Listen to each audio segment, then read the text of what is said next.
Sir, sino po sila, sir? My name is Jordan De Guzman. Okay, Boss Jordan, anong auto ang dala natin, Boss Jordan? Coaching dala ko ngayon is Mazda 3 2020 na hatchback. Hatchback. Trim variant.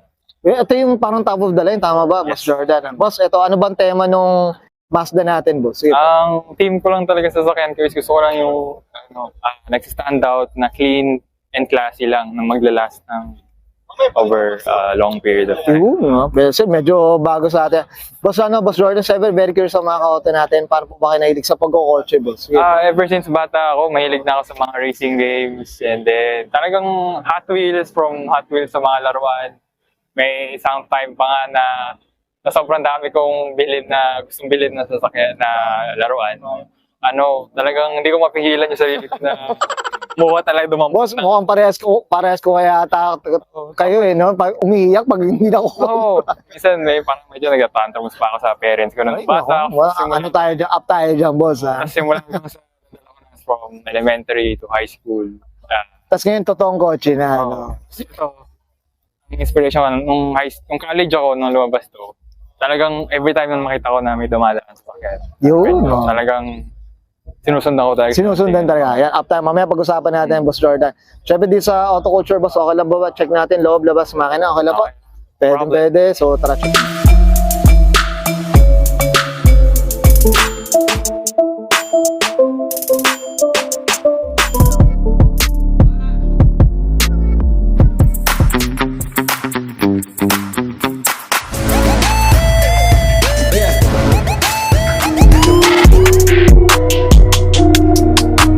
Usapang interior tayo, Boss Jordan. Ano meron dito, boss? Sige po. Wala naman masyado.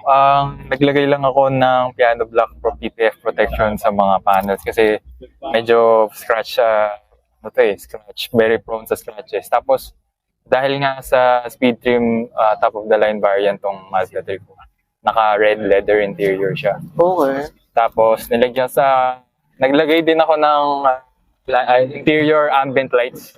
Hindi lang makikita ngayon kasi nakapatay sa sakit. Pero, ayun. Tapos talaga kahit yung upuan, pulan na, no? From the seats through the dash and the side panel, side trim. Si boss, itong term ko dito sa Mazda. Ang premium yung dating, tama ba, boss? Salamat, boss. Diba, boss, mga auto. Alam mong top of the line din talaga, no? Thank you. Obvious. Tapos, another thing to mention is ito. Naglagay lang din ako ng custom paddle shifters and then piano block na double flat na steering wheel. And the rest, kept it stock na rin talaga. Tsaka yan, may ano na rin. May sunroof na rin, boss. Yes. Well said. Okay, Boss Jordan, okay na tayo sa loob. Check natin labas. Okay lang po. So, tara. Tough long battery.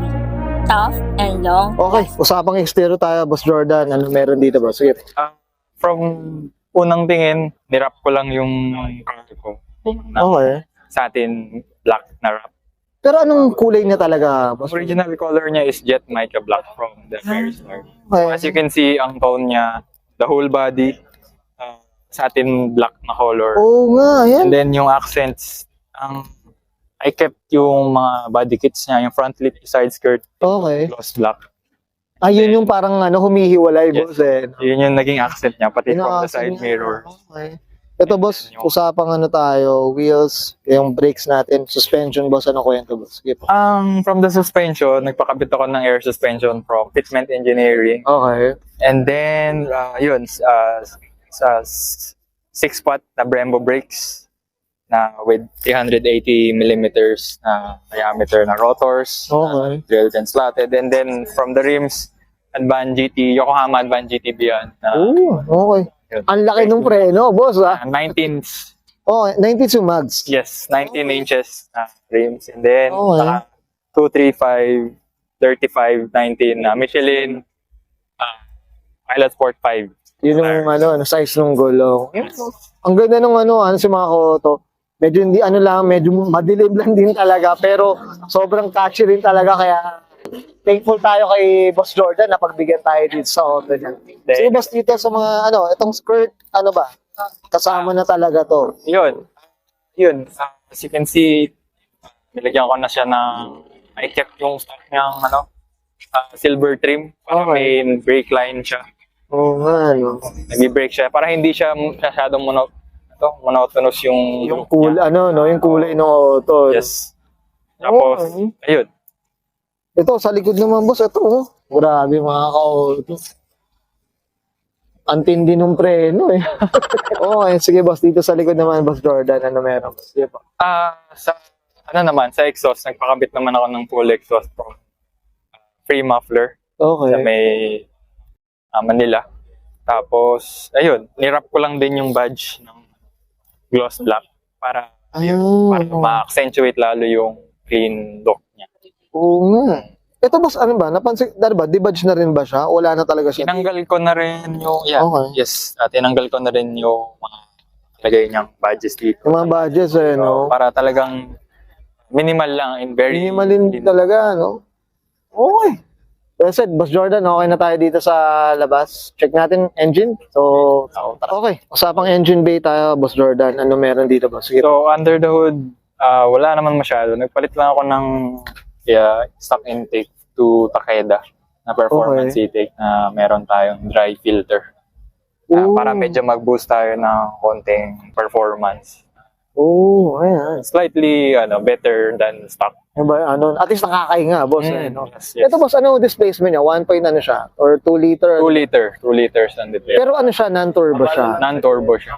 Oo, Wala okay. naman na masyado from the outside. Pero ang nagpalit na rin ako ng spark plugs to GTR spark plugs. Okay. Medyo mas mag-match dun sa performance kasi naka-tune na rin ako.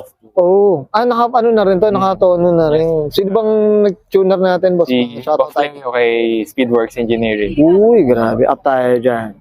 Kasi yun, yung strut bar from Ultra Racing, yung nakita niyo yung white. Oo nga. Tapos meron na rin ako dyan, siyempre hindi na lang kita sa ilalim, meron din body braces na rin ako nilagay. Parang Kompleto na stage rin. 1 and stage 2. Baga, stable na rin ng auto, boss. Eh. Yun, boss, ito, nabanggit mo na rin yung displacement natin. Kamusta naman ang consumption, kaya yung maintenance natin, boss? Sa maintenance, wala namang problema. Basta typical every 6 months, TMS. Okay. Tapos, alaga lang din talaga sa change oil. And then, mga brake fluids, battery, yan. So, yun. Ano lang din talaga, PMS din talaga. Yes. Pagka may mga issues here and there sa mga suspension, siyempre, yun. Ano na lang. Tsaga lang din. Tsagalan din talaga. Ano? Para kasi, plan ko kasing i-keep yung car ng medyo long term. Oo nga. So, nag-aalagaan. Yan. Yan. Ito. Naka-Mazda dyan, mga auto. Well said, Boss Jordan. Okay na tayo dito, boss? Yan, thank you. Ayan, guys, nakita natin interior, etc. Engine bay. Siyempre, usapan na tayo. Mazda 3. Hatchback, mga auto, dito kay Boss Jordan. Di Guzman, Boss Jordan. Siyempre, di mawala. Shoutout na tayo, boss. Sige po, go po. Sa family ko, nanonood dyan, sa mama at sa papa ko, sa kuya ko, family ng kuya ko. Then, syempre, sa girlfriend ko, sana mapanood mo. And then, shoutout sa mga kaibigan ko sa tropa ko dyan. Uy, na-feature ako sa autoculture. May sikat na ang ating auto. Yan. Yun, Tapos, oh. Syempre, sa YKZ. Yun. Yan. Proud Yan, up riding. tayo dyan, mga auto. Okay. Boss Jordan, okay na, boss? Pasok nga sa Sir Jordan Di Guzman, pasok ng 2020. Usapang Mazda 3 hatchback, usapang speed trim variant, mga auto. Usapang clean and classy, mga auto. And this is Autoculture.